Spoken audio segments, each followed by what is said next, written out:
Turabasuhuje cyane rubyiruko ngimbi namwe bangavu. Nk'uko bisanzwe tubagezaho amakuru ya nyayo kandi yizewe ajyanye n'ubuzima bw'imyororokere. Uyu munsi tugiye kureba mbese n'iki kiba ku mukobwa mbere yo gusama, asama byagenze bite, mbese n'iki gikora intangangore, kizikora ryari, bigenda bite muri rusange cyangwa se muri make. Turabasaba kudukurikira mugakora share, subscribe ndetse na comments ku bibazo mwifuza yuko tuzabaganirizaho ubutaha. Uko mubibona tubisobanura twifashishije amafoto agaragara neza. Ubundi umura nk'uko ugaragara imbere yanyu ugizwe n'ibice bitandukanye. Muri ibyo bice bitandukanye hari udusabo tw'intangangore tuba turi ku mpande zombi z'umura. Ubwo ni ku ruhande rw'iburyo ndetse n'urw'ibumoso. Utwo dusabo tw'intangangore nitwo tuvamo igi cyangwa se iyo ntangangore ntoya niho ikurira iri mu buryo cyangwa se muri fomu y'igi. Iyo ntanga ikurira muri ako gace mu cyongereza mu ndimi z'amahanga bita ovary. Iyo imaze gukura ica muri ako gace igasunika igikuta cyako cy'inyuma cyangwa se kava yako igahita yinjira muri tube cyangwa se muri fallopian tube. Ni akandi gace ko mu mura kameze nka tube cyangwa se umuyoboro.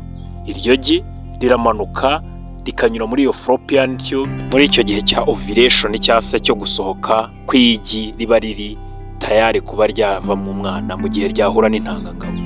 Iyo umugore cyangwa umukobwa akoze imibonano mpuzabitsina, intanga zirazamuka zikanyura muri uterus zikagera muri fallopian tube zigahura na ya ntangangore cyangwa se na ryagi ryasohotse rivuye muri ovary. Intanga imwe niyo ishobora kwinjira ikagera mu ntimatima cyangwa se muri nucleus y'iryo gi. Icyo gihe haba habayeho fertilization cyangwa se gusama, kwihuza kw'intangangabo n'intangangore.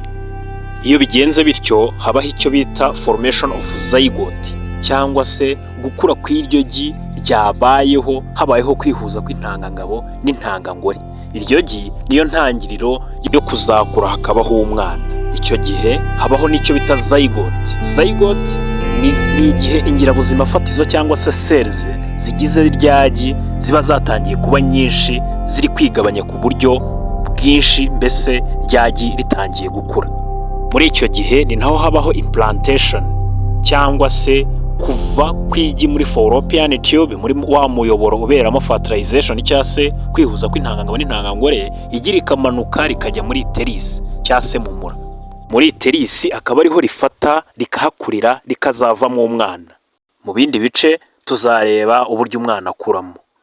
Turabashimiye cyane ko mwadukurikiye. Mwe mukurikira chaîne ya Claude Rwanda official rubyiruko ngimbi namwe bangavu. Turabashimiye cyane, Imana ibarinde.